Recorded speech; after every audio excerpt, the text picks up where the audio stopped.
तुम्ही आता मुद्दा म्हटलात की फ्रीडम ऑफ एक्सप्रेशन आहे, त्यांनी त्यांचं मत व्यक्त करावं. मग मधल्या काळामध्ये एक कॉमेडियन आहेत कुणाल कामरा, त्यांनी एक आपलं त्यांचं फ्रीडम ऑफ एक्सप्रेशन वापरलं त्यांच्या म्हणण्याप्रमाणे की माझं फ्रीडम ऑफ एक्सप्रेशन आहे. त्यांनी एक कविता केली, गाणं केलं, त्याच्यावरनं तोडफोड केली, हिंसा केली. ज्या हिंसेचं तुम्ही आता म्हणतात की हिंसा नको आहे, तुम्हाला राज्यात शांतता हवी आहे, त्यांचा कार्यक्रमाचं लोकेशन जाऊन तोडता, लोकेशनचा काही संबंध नाही, ती जाऊन तोडलं जातं. त्यांना धमकीवजा फोन, जसे तुम्हाला धमकीचे फोन येतात, त्यांना धमकीचे फोन यायला लागले की तुम्ही कुठे आहात, इकडे या, दाखवून देऊ. त्यांच्यावरती केसेस घेतल्या गेल्या. मग या दोन गोष्टींमध्ये बोलताना मग इथे गुणरत्न सदावर्ते का बोलत नाही कुणाल कामराबद्दल? बघा, मी आता कलावंत म्हणून रजिस्टर्ड माणूस आहे. बिलकुल. मी आता तुम्हाला सांगतो वेगवेगळ्या प्रोडक्टवर काम करत आहे.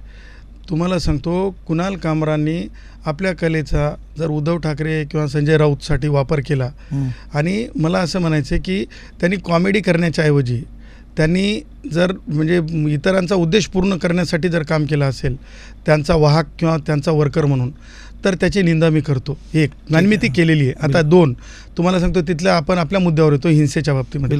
काय झालं माहिती आहे का, मी तुम्हाला सांगतो टू द पॉईंटमध्ये. इवन तुम्ही बातम्या केल्या फक्त त्यांना इंटरिम प्रोटेक्शन म्हणून, परंतु झालं काय की आमचे सन्माननीय, आमचेच म्हणजे सन्माननीय शिंदेसाहेब माझे अत्यंत मला जवळचं मानतात, अत्यंत माझे त्यांचे कौटुंबिक संबंध आहेत, खूप चांगली व्यक्ती आहेत. त्यांचा कोणी म्हणजे अपमान मी केलेला मी सहन करणार नाही. मी एकदम म्हणजे कडीचोट आहे त्या बाबतीमध्ये.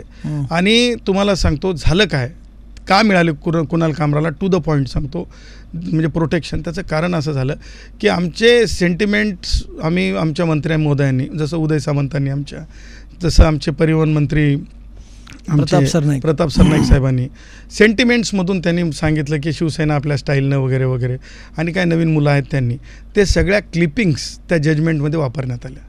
आणि सांगण्यात आलं की लाईफ आणि लिबर्टीला आता थ्रेट निर्माण झालेला आहे.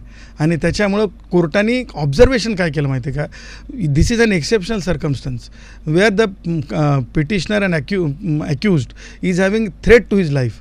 म्हणजे आपण क्रिमिनल लॉ इन मोशन माननीय मुख्यमंत्री देवेंद्रजींच्या पोलिसांनी आणला, नो डाऊट, एकदम 0 सेकंदात आणला, व्यवस्थित FIR झाले, व्यवस्थित सगळ्या गोष्टी झाल्या. परंतु जामीन मिळण्यासाठी सेंटिमेंट्सच उभे राहिले त्याच्यासोबत, म्हणजे जे ॲग्रेसिव्ह सेंटिमेंट होते त्याच्यातच त्याला जामीन मिळाला. सांगायचं तात्पर्य की हिंसेचं कोणी समर्थन करणार नाही, परंतु काही घटना जर घडल्या सेंटिमेंट्समधून कार्यकर्त्यांच्या, तर त्याचा फायदा कुणाला मिळाला, तर तो कुणाल कामराला मिळाला. त्याच्यामुळे मला असं वाटतं की मी अत्यंत टू द पॉईंट कायदेशीर बोलणारा माणूस आहे. तुम्ही प्रश्नांची बरसात करा, मी उत्तर आहे तसेच तुम्हाला.